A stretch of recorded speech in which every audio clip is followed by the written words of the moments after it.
11:4 చదవనమ్మా. చెప్పడం అందరూ. విశ్వాసమును బట్టి హేబేలు కయ్యూని కంటే శ్రేష్టమైన బలి దేవునికి. నా వెనకాల చదవండి, బైబిల్ చూడండి. కాబట్టి మీ యొక్క నేను చెప్పిన మాటలు తిరిగి చెప్తే మళ్ళీ ఒకసారి చదవనమ్మా. చెప్పడమ్మా. విశ్వాసమును బట్టి హేబేలు కయ్యూని కంటే శ్రేష్టమైన బలిని దేవునికి అర్పించింది. దేవుని స్తోత్రం. కాబట్టి ఇక్కడ హేబేలు మొట్టమొదటిగా దేవునికి అర్పించిన వారిలో, కృతజ్ఞత అర్పణలు చెల్లించిన వారిలో కయ్యూను హేబేలుకి అర్పిస్తారు. దేవుని స్తోత్రం. హల్లెలూయా, హల్లెలూయా. అలాగే చూడమ్మా, మనం ఆది కాండం చూసినట్లయితే అది కూడా 11:4 చూడమ్మా.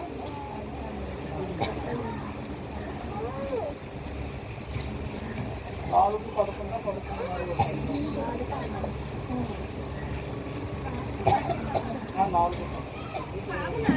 కావున ఈ తమ్ముని రక్తము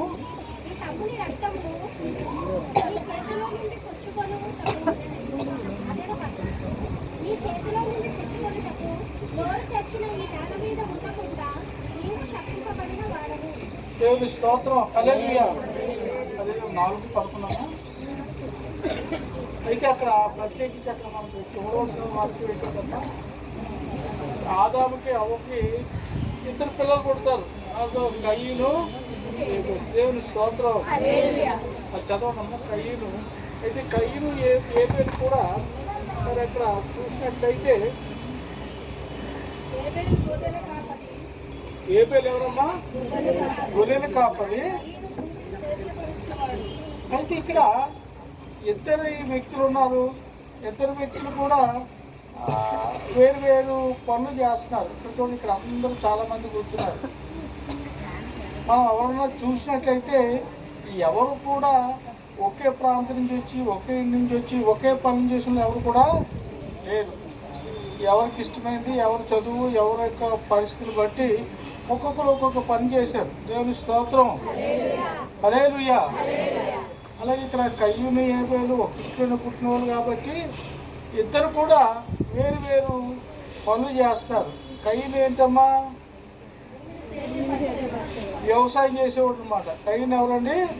వ్యవసాయం. హేబేలు గొర్రెల కాపరి. అయితే వీరికంటూ మనలాగే ఒక పండుగ వచ్చింది. ఏ పండుగ మాది? కృతజ్ఞతార్పణ పండుగ. అవ్వా, నువ్వు ఏటో మరి మా ఇద్దరికి కూడా మొట్టమొదటిసారే మాకిద్దరికి పనులు ఇచ్చావు. ఆ పనిలో మేము మాంతుగా మీకు కృతజ్ఞతగా పండగ చేయాలి ప్రభు అని చెప్పి 2 కూడా ఎక్కడికి వెళ్ళారండి? దేవుని దగ్గరికి వెళ్ళారు. మనం కూడా ఎలాగైతే దేవుని దగ్గరికి వచ్చామో, ఈ కయ్యూను హేబేలు కూడా దేవుని దగ్గరికి వచ్చారు. దేవుని స్తోత్రం. హల్లెలూయా. వచ్చినప్పుడు 2 కూడా దేవునికి కానుక తీసుకొచ్చి అర్పించడానికి వచ్చారు. దేవుని స్తోత్రం. అదేంటండి, కానుక తీసుకురావడం పెట్టి అర్పించడం పెట్టి అని అనుకోవచ్చు. దేవుని స్తోత్రం. అదండి లోపలికి వచ్చింది. ఇక్కడ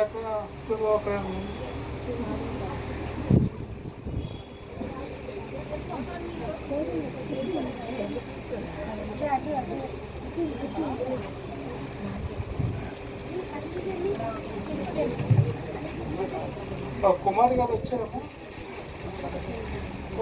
దేవుని స్తోత్రం. హల్లెలూయా.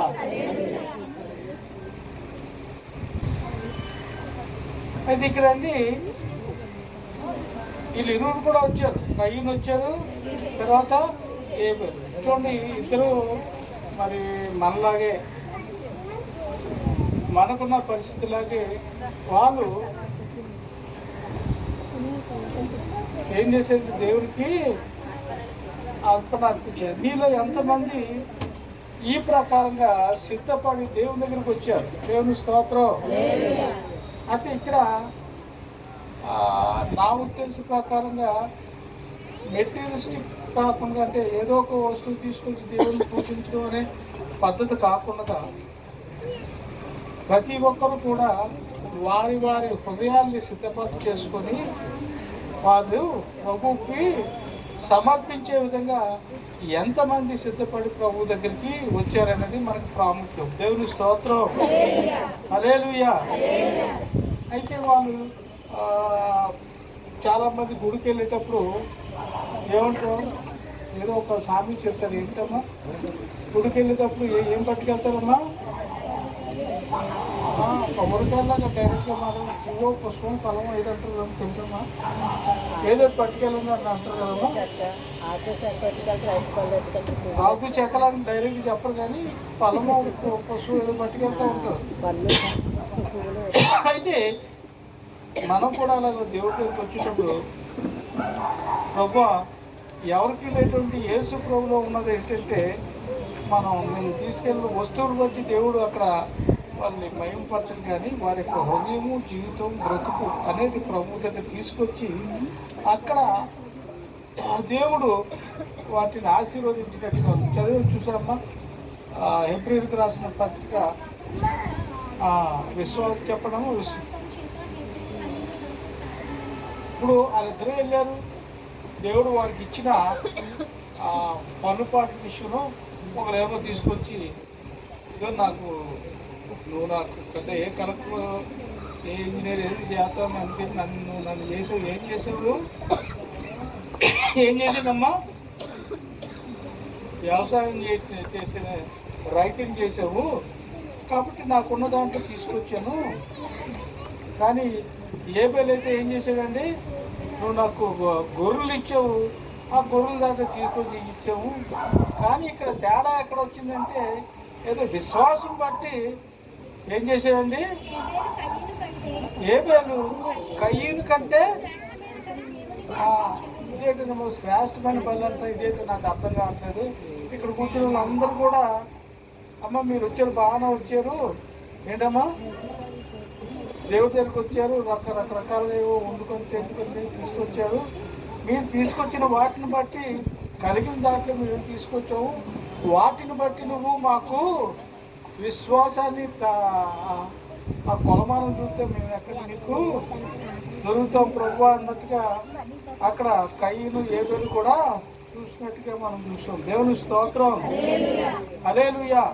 కాబట్టి మొట్టమొదటిగా మనం అనుకునేటైతే మనం ఏదైతే మెటీరియల్ తీసుకొచ్చామో ఆ యొక్క వాటిని బట్టి మన యొక్క ఏముండదండి, కృతజ్ఞత అర్పణ రెండుకు కలిగిన ఆశీర్వాదం. దేవుని స్తోత్రం. కాబట్టి వాటిని బట్టి మన యొక్క ఆశీర్వాదం కాదు, కానీ మన హృదయము, ఆలోచన, తలంపును బట్టే ఆ యొక్క ఆశీర్వాదం ఉంటుందిగా ఇక్కడ మన హెబ్రీయులకు రాసిన పత్రికలో 11:4 మనం అక్కడ చూసాం.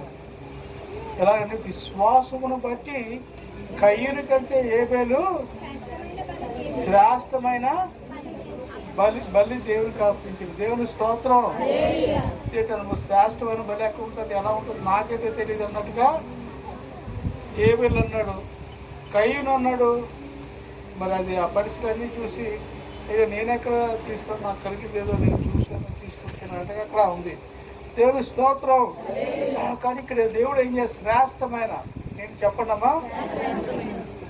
కాబట్టి మన సంవత్సరం అంతట్లో కూడా దేవుడు మనకు కలుగు చేసిన ఆరోగ్యాన్ని దయచేసాడు, మనం ఉండడానికి గృహాన్ని దయచేసాడు, తినడానికి తిండి దయచేసాడు, ఇంకేం చేసాడమ్మా,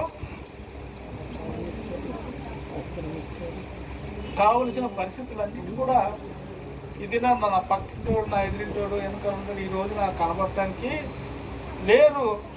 అదేదో ఉంది, కరోనా అనేది వచ్చింది, ఎవరిని పట్టుకెళ్ళిపోయింది, మేము మిగిలిన ఉన్నాం. దేవుని స్తోత్రం అనేది ఉన్నాం. అయితే దేవుని యొక్క మహాకృపను బట్టి ఇక్కడ చూడవలసింది, చెందవలసింది పరిస్థితి ఏంటంటే, ఇక్కడ శ్రేష్టమైన అర్పణ చెప్పడమ్మా. అయితే దేవుడికి చిన్న ప్రార్థన చేద్దామమ్మా. ప్రభువా, మనకు పొలం తెలీదు, లేకపోతే గొర్రెలు తెలీదు, ఈ రెండింటిలో ఏముందో నాకు తెలియదు, కానీ నేను వచ్చాను నీ సన్నిధికి వచ్చాను ప్రభు ఆరాధిస్తున్నాను అన్నట్టుగా ఒక 2 నిమిషాలు శ్రేష్టమైన బలి అర్పించే పరిస్థితి ప్రభు నువ్వు నాకు నేర్పించు ప్రభు. అటు విధంగా ప్రభు నీ బిడ్డగా అంటే సహాయం దయచేసి ప్రార్థన చేద్దాం. నాకు గట్టిగా ప్రార్థన చేస్తారమ్మా.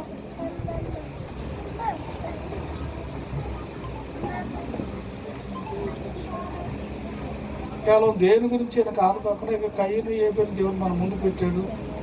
కానీ ఇక్కడ మనం చూసినట్టయితే ఏబేలు శ్రేష్టమైన విశ్వాసం, తన సహోదరి కంటే శ్రేష్టమైనగా పొంది దేవుని దృష్టిలో అది మంచిగా అక్కడ కనబడినట్టుగా మనం చూస్తున్నాము. ప్రార్థన మనం చేసుకుందాము. ఎవరో ప్రార్థన చేస్తారమ్మా.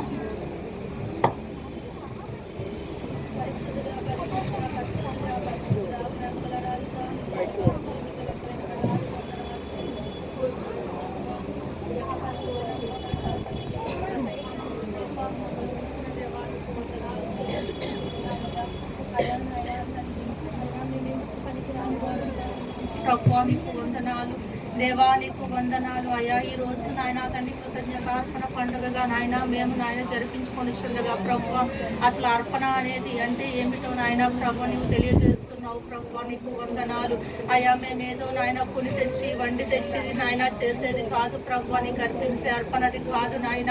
అయా తండ్రి కయ్యను అర్పించాడు, హేబేలు అర్పించాడు ప్రభువా నాయన తండ్రి. కానీ విశ్వాసమును బట్టి శ్రేష్టమైన బలిని నువ్వు నాయన కోరుకుంటూ ఉన్నావయ్యా. అయా తన మేము వస్తువుని ప్రాణిని కాదు ప్రభువా నిన్ను బలిగా అర్పించేది నాయన.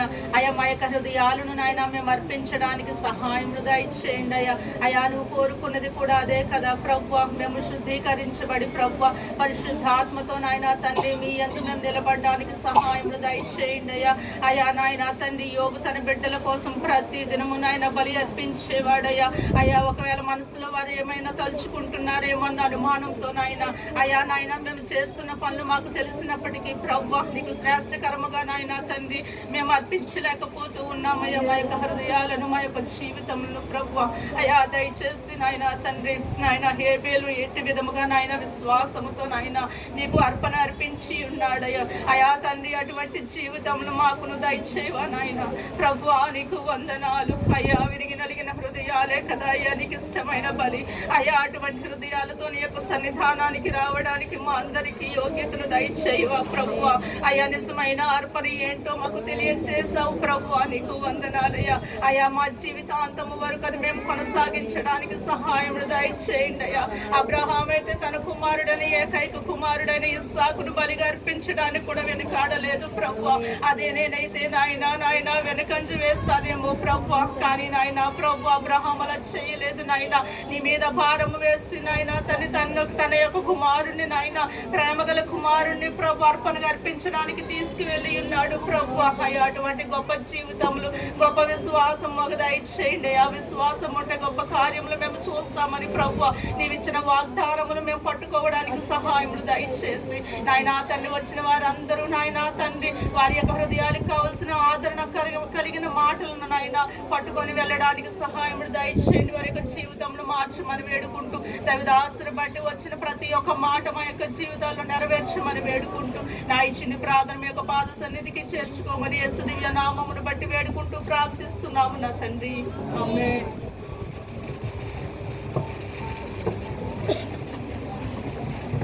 దేవుని స్తోత్రం. హల్లెలూయా హల్లెలూయా.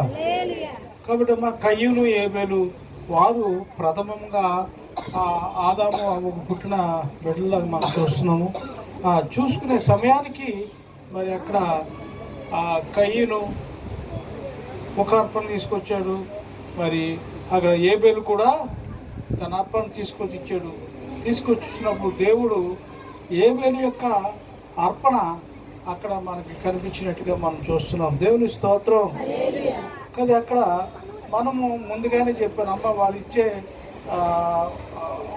వాటిని బట్టి కాదు, పొలం పంటను బట్టి కాదు, అలాగని చెప్పేసి ఆ యొక్క గొర్రె యొక్క దాన్ని బట్టి అర్పణ బట్టి అక్కడ కాదు. కానీ వారి యొక్క హృదయము వారి యొక్క పరిస్థితి ఎలా ఉందన్న దాన్ని మనం చూసినట్లయితే కయ్యను మరి కను చూపేంత మేరలో మరి తను ఆ యొక్క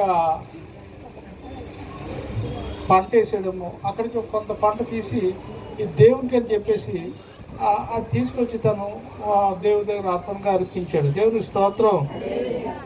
అయితే అక్కడ తన యొక్క హృదయం పరిస్థితి ఏంటంటే మనకి ఎక్కడ కూడా మనకు కనిపించదు. అదే ఏబేలు యొక్క చూసినట్లయితే అక్కడ 4-5 పాయింట్లు మనకు కనిపించాయి. చూడడం ఎవరైనా చదువుతారమ్మా?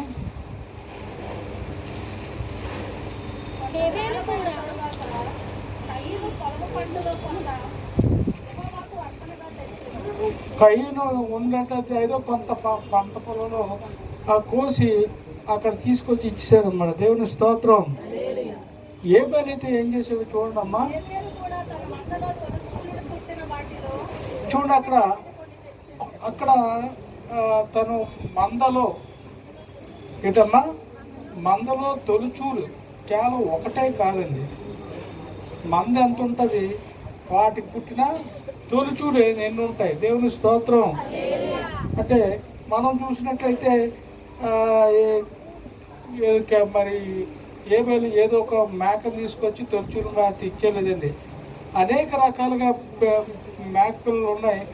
ఆ ప్రతిదాన్ని కూడా ఎంచుకొని తొలిచూలన్నీ కూడా ఒక పక్కకి తీసుకొచ్చి వాటిలో కొవ్వుని వాటిని తొలిచూలు తీసుకొచ్చాడు. తర్వాత కొవ్వుని వాటిని తీసుకొచ్చి ఇంకేముందమ్మా చూడండి, తొలిచూలు చూసుకున్నాడు, దాంట్లో కొవ్వుని వాటిని తీసుకొచ్చి మరి దాన్ని దేవునికి అర్పణగా తీసుకొచ్చి ఎన్ని ఉంటాయో మనకు దానికి ఏం లెక్క ఉందమ్మా.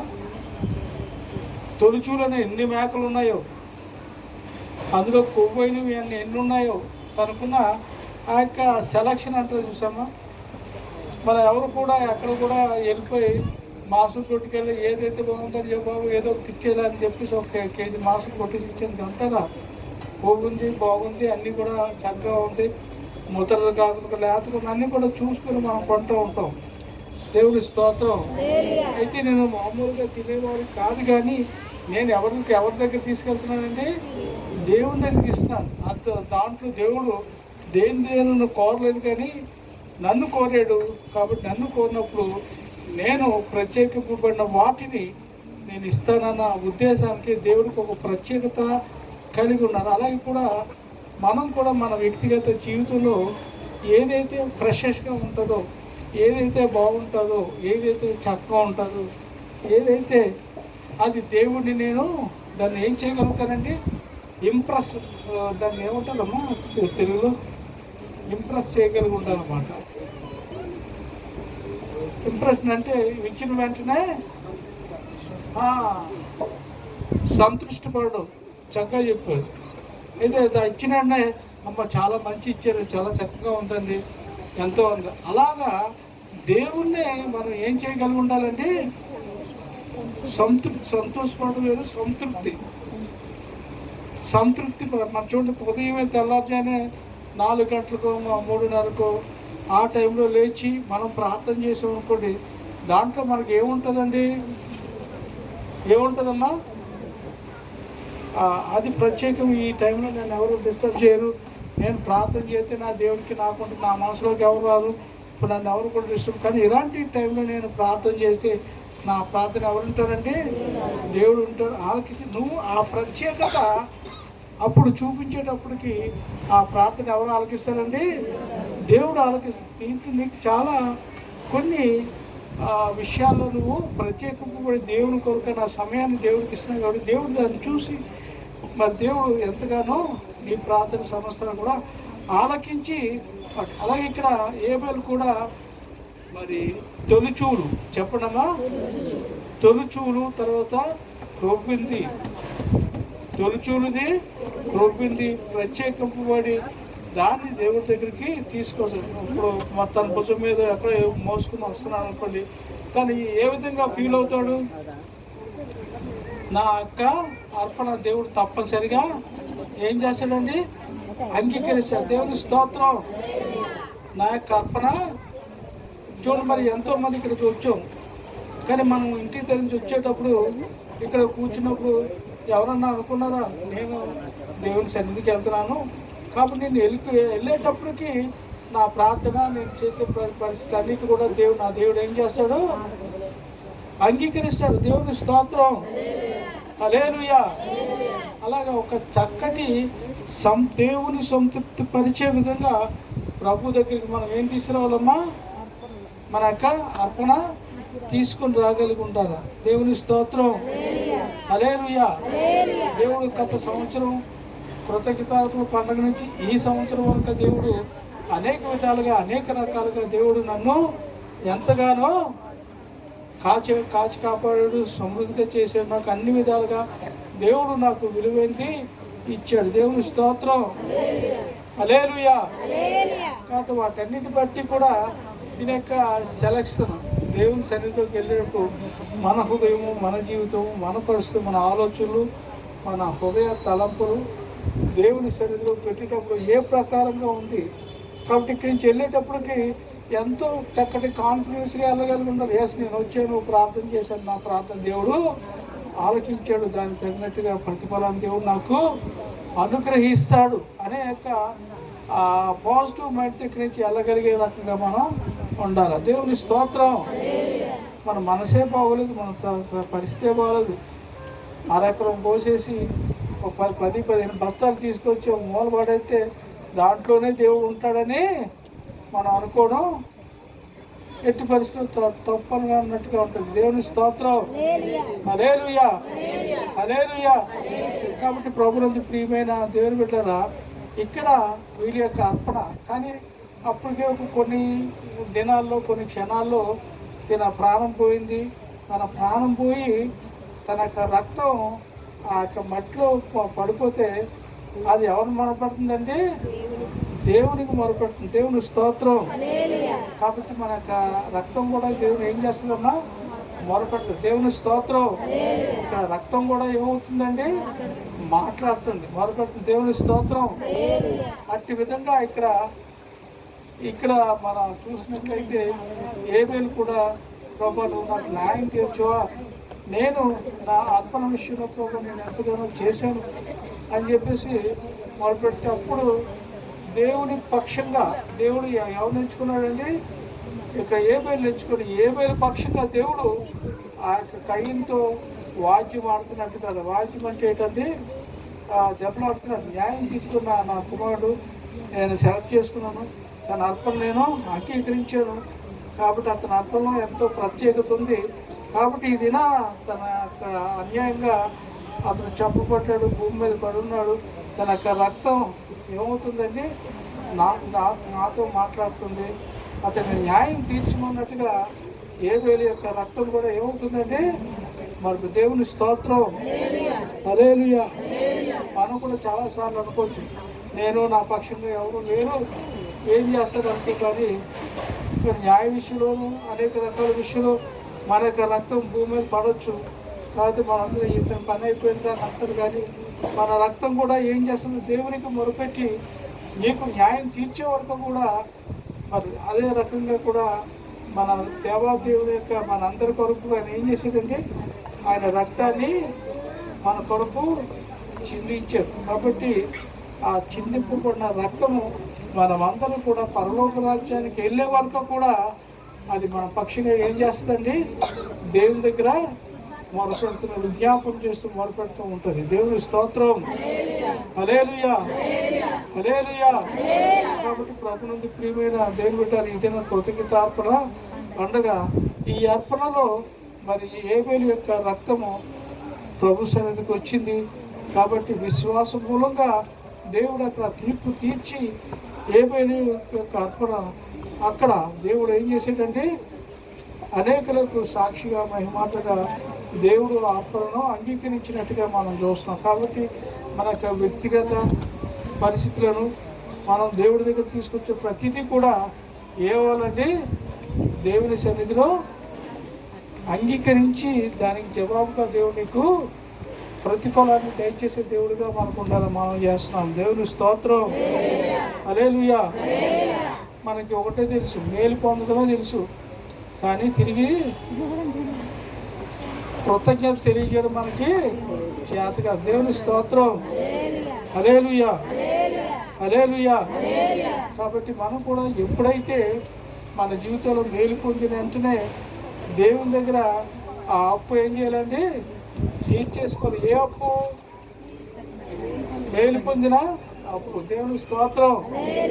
అదేంటంటే అది ఎప్పుడు వినలేదండి, నాకు తెలియదండి అనే పరిస్థితి వస్తుంది. కయ్యంలాగా మనం కొట్టమంటే కొడుతూ దమలాడికి వెళ్ళిపోతే అప్పు తెచ్చి రకరకాలు చేస్తాం, కానీ దాంట్లో ఏమీ కూడా ఉండదు. దేవుని స్తోత్రం. మనం కూడా ఏం చేయాలండి, కృతజ్ఞతార్పణ దేవుని దగ్గరికి వచ్చి ఆ పరిస్థితిలో మన ప్రభు దగ్గర ఏం చేయాలండి, చెల్లింపబద్ధులమై ఉండాలి. దేవుని స్తోత్రం. ఆయన చేసిన ప్రతి మేళను కూడా మనం జ్ఞాపకం చేసుకుని, ప్రభువా నువ్వు నా పట్ల చేసిన ప్రతి మేళను జ్ఞాపకం చేసుకుంటూ నేనేం చేస్తానండి, కృతజ్ఞత. మళ్ళీ చాలామంది ఈ యొక్క విషయం ఎప్పుడైనా ఆలోచించావమ్మా, ప్రభా ఉదయం వేసి నాకు అందించావు, తిండి ఇచ్చావు, బట్టలు ఇచ్చావు, ఒంటరి గృహాలు ఇచ్చావు, నా కుటుంబం నా తల్లిదండ్రులు అంతా కూడా నాకు ఇచ్చే ప్రభావ, వీటిని బట్టి నేను ఎంతగానో సంతోషిస్తున్నాను.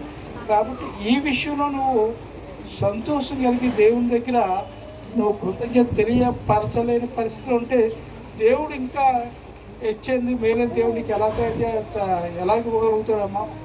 చూడండి, 5 సంవత్సరాల పిల్లలు ఉన్నారు అనుకోండి, వాళ్ళకి 1 కేజీ 2 కేజీలో బరువు ఇచ్చావు అనుకోండి, వాళ్ళు ఈజీగా వాళ్ళు మోసేస్తారు. అమ్మ నీకు 1000 రూపాయలు ఇచ్చాను, నువ్వు ఒక 10 కేజీలు బియ్యం మోసుకొచ్చాము అంటే సరే అని పట్టుకెళ్ళిపోతారు, తీసుకొస్తారు, కానీ ఆ యొక్క బరువును వాళ్ళు పోయలేరు.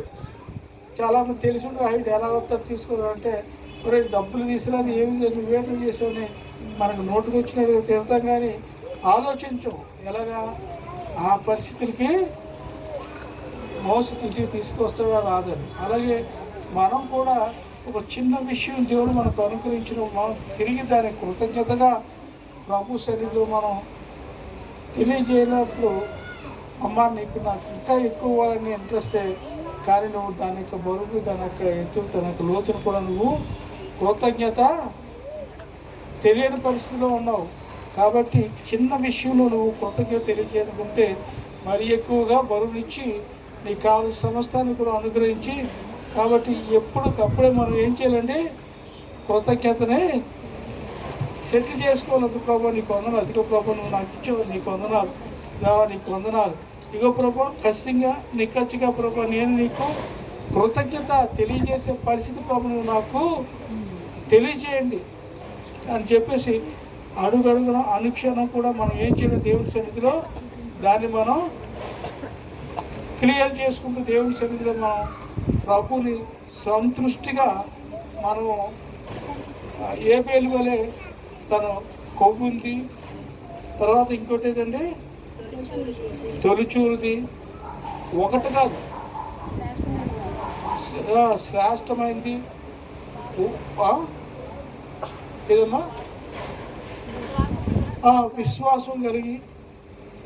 అయితే ఈయనకి ఆ దినాల్లో ఎన్ని గొర్రెలు ఉంటాయి, అయ్యి బాబోయ్ ఇన్ని గొర్రెలు ఇచ్చేయడమే, దేవుడు నా పరిస్థితులన్నీ కూడా తెలియదంటావా, కాబట్టి నిన్న మొన్న పుట్టింది ఏదో ఒకటి ఇచ్చేసి చేతులు దింపేసుకుందాం, నా మాటలో తేడా రాకూడదని చెప్పి ఏదో ఒకటి ఇచ్చేసి చేతులు దింపు కాకుండా తొలిచూరికి కనీసం తనకు ఒక 100 గొర్రెలు ఉంటాయి. ఆ 100 గొర్రెల్లో ఇంకొక 100 తొలిచూరు పుట్టుకు ఉంటుంది, 200 అనుకుందాం. ఆ 100 గొర్రెలు తీసుకొచ్చి అక్కడ కయ్యను ఏం చేసేటంటే దేవునికి ముందు అనుకున్నదంత ఆ తొలిచులు అంటే అన్నిటికన్నా తొలిచాం, ఇంకా ముందు తొలిచి ఇంకా ముందు అన్నీ చూసాం. ఇదేంటి ఫస్ట్ది, మిగతా ఉన్న 99 కూడా దాని తర్వాత వచ్చాయి. కాబట్టి నాలుగే కరెక్ట్ అని చెప్పేసి మొట్టమొదటికి వచ్చింది దాన్ని తీసుకొచ్చి ఇదే ఉందని మన తెలివితేటలు అలాగే తెలివితేటలు, దేవుని స్తోత్రం. కానీ ప్రాముఖ్యమైన తెలివితేటలు ఉండదు. ఇగో నాకు ప్రభావ ఎన్నైతే తొలిచులు వచ్చావో ఆ తొలిచులు అన్నింటిలో కూడా నేను సెలెక్ట్ చేసి ఇగో అన్నీ కూడా ప్రభావ నీ దగ్గర తీసుకొచ్చి నేను దాన్ని ఏం చేస్తానండి నీకు సమర్పిస్తాను అన్నట్టుగా మనం చెప్పుకోగలిగి ఉండాలి. దేవుని స్తోత్రం. కాబట్టి కృతజ్ఞత ఉండాలా, రెండోది ఏముండాలండి, ఏంటి చెప్పడం ఎవరు, శ్రేష్టమైనది ఉండాలా, విశ్వాసం కలిగి ఉండాలా, తర్వాత కొవ్వునిదే ఉండాలా, తొలుచూలే ఉండాలా. ఇంకా అక్కడికి 1, 2 అని కాదు, వేల ఉండొచ్చు, లక్షలు ఉండొచ్చు. లక్షల్లో కూడా తీర్చి ఒక 50,000 అయి ఉండొచ్చు. ఏటమ్మా? తొలిచూలు. అన్నీ కూడా ఎవరికైనా అనుకున్నాడు?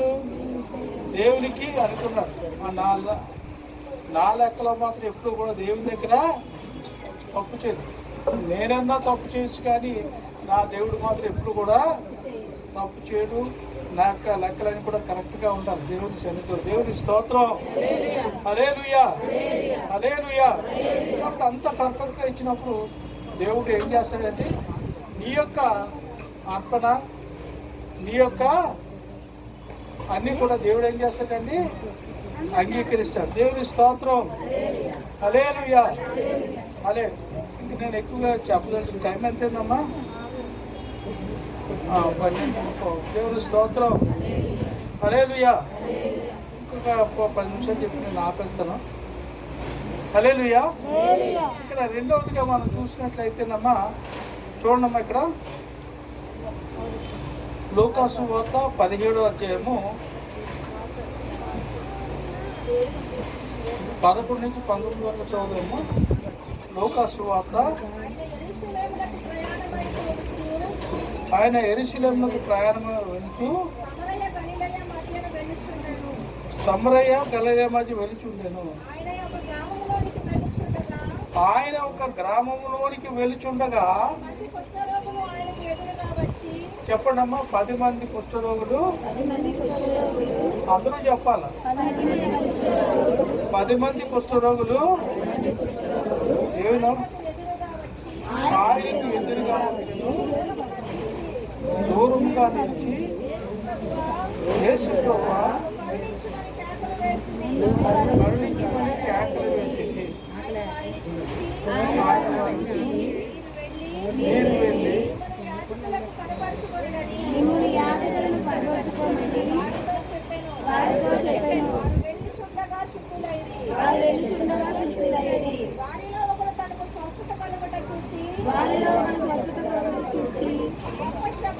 గొప్ప శబ్దముతో దేవుని మహిమపరచుచు తిరిగి వచ్చి ఆయనకు కృతజ్ఞతాస్తుతులు చెల్లించుచు ఆయన పాదముల యొద్ద సాగిలపడెను. వాడు సమరయుడు. దేవుని స్తోత్రం. హల్లెలూయా. మరి అక్కడ దేవుడు ఒక క్వశ్చన్ కూడా వేసినట్టుంటుంది. అయ్యా, మీరైతే 10 మందిని పంపించే కదా, 10 మంది శుద్ధి లేరు కదా, మిగతా 90 అక్కడ. దేవుని స్తోత్రం.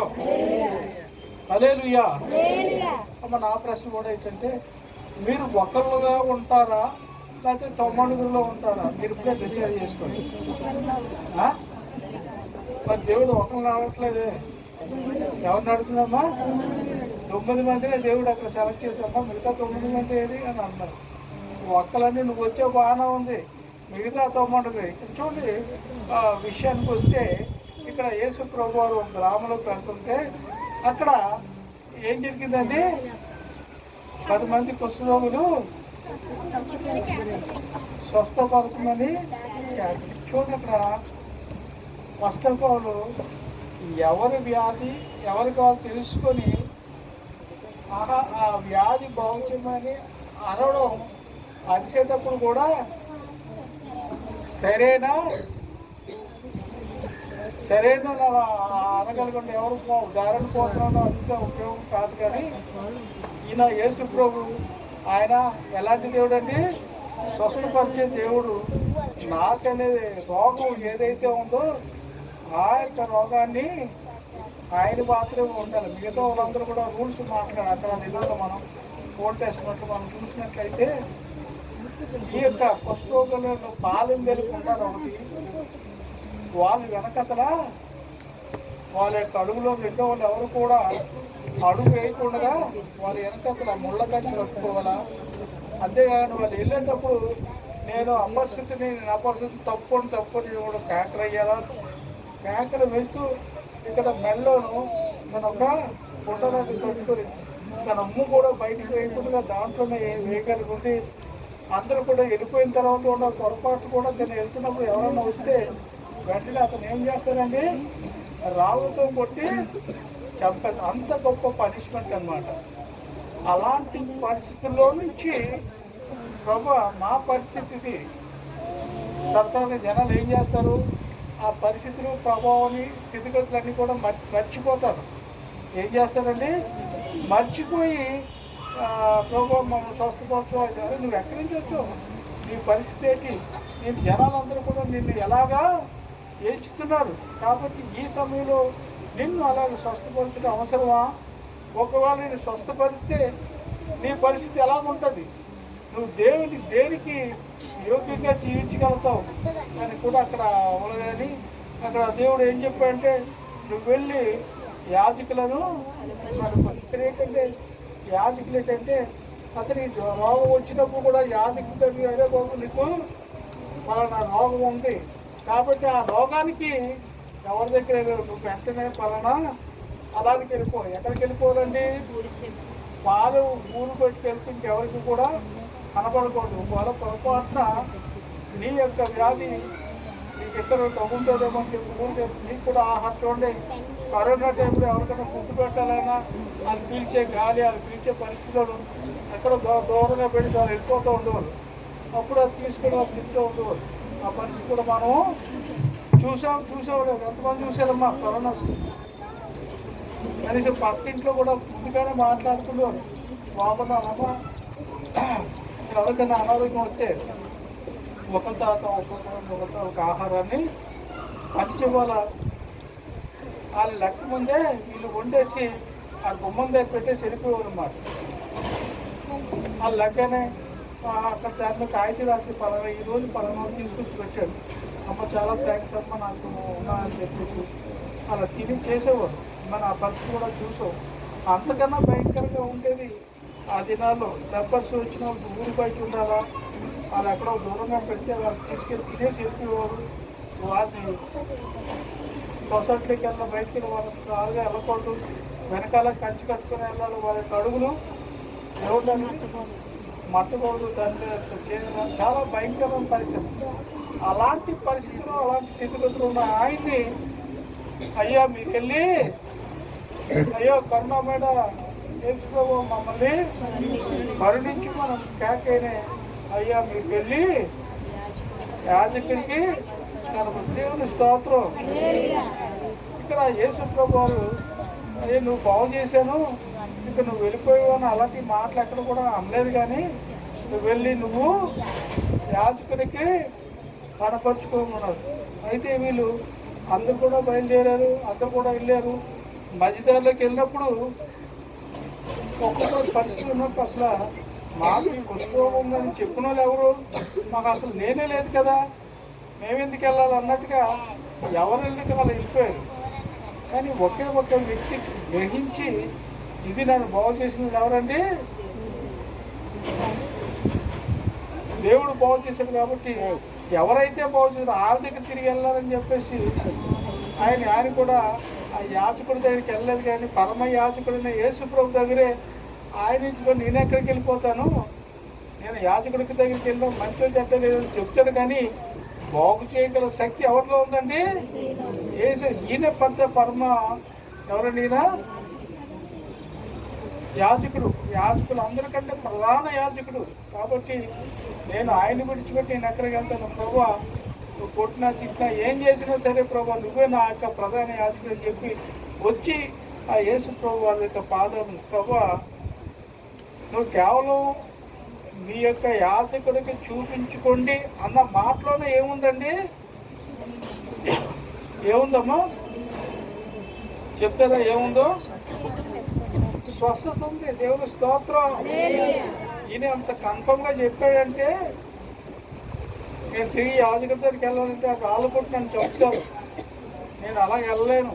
కానీ నా పరిస్థితిలో నాకున్న అనారోగ్యం బట్టి నేను నన్ను చంపుతాను, అది చేస్తాడు.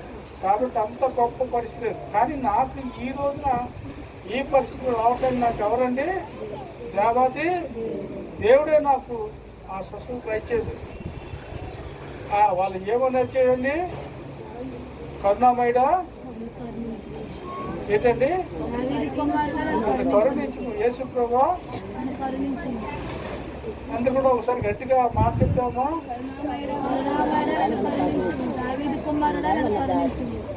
మమ్మలను. కాబట్టి మనం కూడా ఎప్పుడు కూడా సరిగా కేకలు వేయట్లేదు. ఎవరిని కేకలు వేయట్లేదు? మనకు ఆ నమ్మకం లేదు. నేను కేకలు వేయడం ఏంటి, స్వస్థపడేవాడు బాగుపడేవాడి అది ఎక్కడ కూడా నాకు ఎక్కడ నా బైబిల్లో కనపడలేదు. నేను ఇంట్లో చేసిన విశ్వాసం నాకు కనపడలేదు. నాకు ఇంక నా బ్రతికెంత, నా పరిస్థితి అంతే. ఎలాగే చచ్చిపోయి ముక్కు తినేసి కాలు తినేసి సగం అలా తినేస్తే అట్లా ఏం చేస్తారంటే దాన్ని కట్ చేసి తీసేస్తూ ఉంటారు. నా పరిస్థితి మార్చే వాళ్ళు ఎవరు కూడా లేరు. కానీ ఈయన మీరు వెళ్ళి మీ యాజకులకు కనుక మీరు అరిచిన అరుపులో ఏముండాలండి? విశ్వాసం ఉండాలి, నమ్మకం ఉండాలి. నా పరిస్థితులు మార్చగలిగే పరిస్థితి వస్తుంది. ఇగో ఈ నా అడుగు నా పరిస్థితి దాటిపోతే ఇక నాకు ఏముండదండి, స్వస్థత ఉండదు. కాబట్టి అందరిలో ఒకే వ్యక్తికి ఏం కలిగిందండి? కృతజ్ఞత ఏం కలిగిందమ్మా? కృతజ్ఞత. దేవుని స్తోత్రం. నీ యొక్క ప్రభువుని అడిగేటప్పుడు ప్రార్థన చేసినప్పుడు నీ యొక్క ప్రార్థనలో విశ్వాసం ఉండాలా? ఆ ప్రభువు ఆగి నాతో మాట్లాడితే ఏం కలుగుతుందండి? నాకు స్వస్థత కలుగుతుంది, నాకు పరిస్థితులు మార్చబడతాయి, స్థితికలను ఎన్నుకొడతాయి. ఆయన ఒక్కసారి మాట్లాడితే నాకు పరిస్థితి ఏమవుతాయండి? మారిపోతాయి. నాకు నమ్మిక ఉండాలా? కాబట్టి మనం కూడా ఇంకా ఎటు పరిగెట్టకుండా మీ యొక్క యాజకుడు చూపించుకోవాలంటే ఈ 10 మంది ఏం చేయాలంటే ఎక్కడికో వెళ్ళి యాజకుడు చూపించుకోండి. ఆ యాజకుడు పరమ యాజకుడైనా దేవాదేవుని యేసు ప్రభు ఇక్కడే ఉన్నాడు. నేను ఇంకా అని చెప్తే, అయ్యా మీరు నన్ను చూడండి, నన్ను చూస్తే ఇంకా మీరు ఎవరు చూసినట్టు? పరమ యాజకులు అందరికీ ఉన్న పరమ యాజకులు నేను ఇక్కడ ఉండగా మీరు ఆ చుట్టుకున్న చూడవలసింది. అయ్యా నువ్వే యాజకుడివి, నువ్వే పరమ యాజకులు అందరికీ దేవుడు నువ్వే, తండ్రి నువ్వే అని చెప్పేసి అక్కడికే వెనుతిరిగి వాళ్ళ ప్రభు యొక్క మోకాల మీద పడి ఉండగలిగి ఉండాలా? వాళ్ళు ఏం లేదని ఒకే ఒక వ్యక్తికి ఏముందండి? కృతజ్ఞత ఉంది. ఏముందమ్మా? కృతజ్ఞత. కాబట్టి ప్రతిరోజు ప్రతి క్షణం రోజు దాచి అడుగు తీసి అడుగు ప్రతి క్షణం కూడా ఆయన చేసే మేలు కంటికి కనిపించు, చెవు కనిపించు, హృదయానికి గోచరు. కాబట్టి ఆ వ్యక్తి కూడా మనం జ్ఞాపకం చేసుకొని మనం ఏం చేయాలంటే దేవదేవికి కృతజ్ఞతాస్తులు చెల్లించవాలి. దేవుని స్తోత్రం. హల్లెలూయా, హల్లెలూయా. కాబట్టి మనలో ఏముండాలండి? గ్రాటిట్యూడ్. ఇంగ్లీష్లో ఏంటండి? కృతజ్ఞత అంటారు. ఏముంటారు తెలుగులో? కృతజ్ఞత. కాబట్టి మనం కృతజ్ఞత. కాబట్టి మనం కూడా అనుక్షణము అనుదినము పరిస్థితిలో కూడా మనం కృతజ్ఞత చెల్లిస్తూ ప్రభువులో మనం సాగుతున్నట్లే మనల్ని మన జీవితాన్ని కూడా ఎవరు ఆశీర్వదిస్తారమ్మా? నువ్వు వరిసే ఇంపులో దేవుడు తిరిగి మనకి జవాబు ఇస్తాడు కదా. ఆ జవాబులో ఆ జవాబుని మనం ఎలా ఉండాలండి? నా యొక్క అనారోగ్యము బాగైందా లేదా అని మనం గ్రహించగలిగి ఉండాలి. గ్రహించిన వెంటనే మనం ఏం చేయాలండి? ప్రభు యొక్క పాదాల మీద పడగలిగి ఉండాలి. దేవుని స్తోత్రం. హల్లెలూయా. ప్రభా నువ్వు నన్ను పిలిచినప్పుడే, ప్రభా నేను చూసినప్పుడే, ప్రభా నువ్వు నాతో మాట్లాడినప్పుడే నాకున్న ఈ కష్టం అంతా కూడా పోయింది. దేవుని స్తోత్రం. నేను ఎవరితో కూడా మాట్లాడవసరం లేదు, ఎవరితో కూడా నేను చూసుకోవసరం లేదు. దేవుని స్తోత్రం. హల్లెలూయా. కాబట్టి కృతజ్ఞత అర్పణ. ఈయన ఏం చేశాడండి? ఆ యేసు ప్రభు పూర్వస్థితి జ్ఞాపకం చేసుకొని తన బాగుపడిన పరిస్థితిని చూసి తనగా ఏం చేసేయండి? ప్రభు పాదాల మీద అయ్యా కృతజ్ఞత చూసాము, అర్పణ చూసాం. మిగతా 90 లేదంటే ఆ 90 వచ్చిన వాటిలో మనం ఉండిపోయాం. మనలో కృతజ్ఞత ఉండదు, మన పరిస్థితులు కూడా. కాబట్టి మనం కూడా ప్రతి దినము ప్రతి క్షణం కూడా దేవుడు మనకు కనిపించే ప్రతిదీ కూడా మనం ఏం చేయాలండి? కృతజ్ఞతార్పణ చెల్లించగలిగిన వారుగా ఉన్నారు. దేవుని స్తోత్రం. హల్లెలూయా, హల్లెలూయా. నీకు సరిగా యేసుప్రభు యొక్క మాట వినగలిగి ఉండాలా?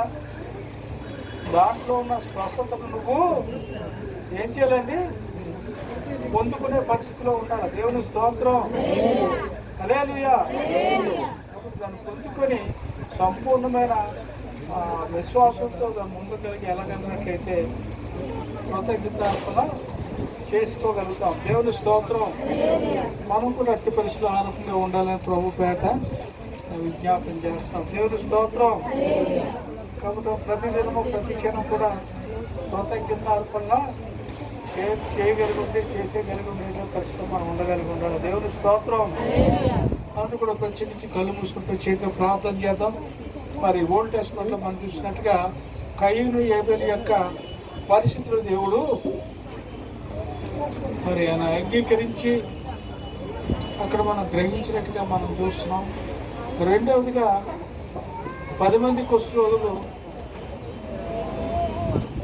మరి దేవుడు ఒకే వ్యక్తి ఆ ప్రభు దగ్గరకు వచ్చి తన యొక్క ఆరోగ్యాన్ని, తన యొక్క పరిస్థితులు అన్నీ కూడా బాగైన విధంగా మనం చూస్తున్నాం. మనం కూడా యొక్క కృతజ్ఞతార్పణ కలిగి ప్రభు దగ్గరకు వచ్చి, ప్రభు నన్ను రక్షించి కాపాడి